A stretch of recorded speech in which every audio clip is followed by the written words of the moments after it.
Hello po, good morning. Kakagising ko lang po.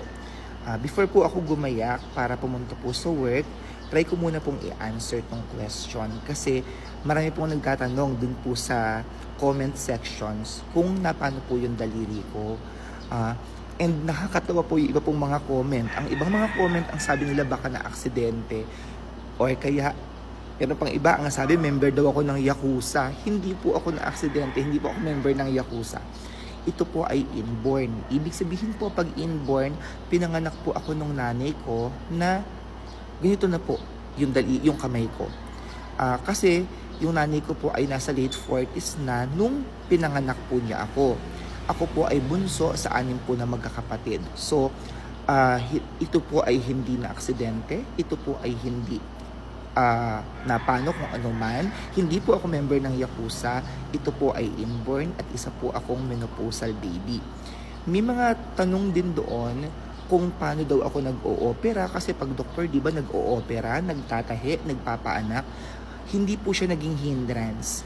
Kasi yung daliri ko, meron po siyang thumb, meron po siyang hindaliit. Kaya po niyang mag-hold ng matatag at malakas. So during med school, sa Baguio, nakakatuwa po yung mga professor ko doon. Kasi isa sa subject namin sa surgery is kung paano mag-hand tying. So tuturuan ka ng technique kung paano mag-hand tying, paano ka magbubuhol gamit yung mga kamay mo. And sobrang na-appreciate ko yung professor ko that time sa SLU. Shout out kay Dr. Laigo. Lahat sa buong klase tinuruan niya kung paano. And because of my condition, nag-one-on-one kami. Tinuruan niya ako na kami lang dalawa. And yung mga classmates ko sobrang supportive sa akin. Pag hindi ko magets kung paano yung mga technique sa hand tying, tinutulungan nila ako kung paano yung best na technique, kung paano ko magagawa, kung paano magbuhol using my hands. And dun pa lang, nakita ko na hindi talaga hindrance yung pagkakaroon ka ng kapansanan para hindi mo maabot yung dreams mo, yung pangarap mo sa buhay. And ako, bata pa lang ako, ito na yung pangarap ko maging doktor. And with God's grace, nangyari, no? I know and I believe na merong plano si God. Inalaw niya na meron akong ganitong kapansanan kasi meron siyang purpose sa buhay ko. And doon ako nag-focus, doon ako nagtuon yung isip ko, yung sarili ko, yung puso ko. So, konting encouragement lang sa iba.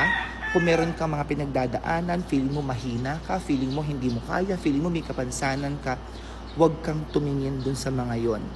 No? Mag-focus ka sa goal mo, mag-focus ka kung ano yung pangarap mo, magtiyaga ka, magtiis ka, mag-pray ka, and I believe na makita ni God yun. And si God yung gagawa ng paraan para makamit mo yung mga pangarap mo sa buhay.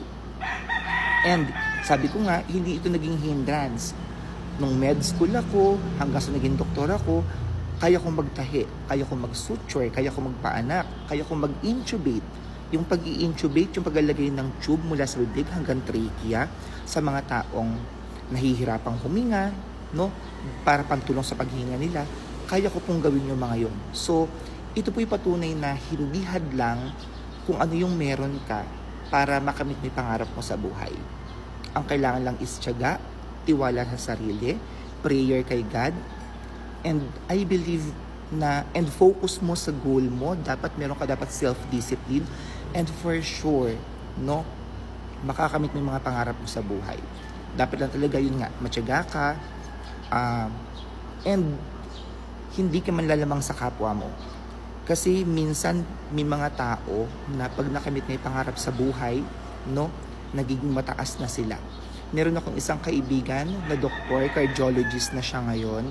Before ako mag-medicine, sabi niya sa akin, pag naging doktor ka, dapat maging humble ka pa din. Dapat lagi pa rin nakatungtong yung paa mo sa lupa. Sabi nga ni Cara David, no, ano man ang narating mo sa buhay, ano man ang tagumpay na meron ka, lahat tayo nakatapak pa rin sa lupa, no? Iisa pa rin yung hangin na lalanghap natin, iisa pa rin yung araw na nakikita natin, isa pa rin yung buwan sa gabi na nakikita natin, at walang magbabago para doon. So yun lang po, maraming salamat. Sana po na-encourage ko kayo. Good morning po, Ingat po tayo ngayong araw na ito. God bless po sa ating lahat.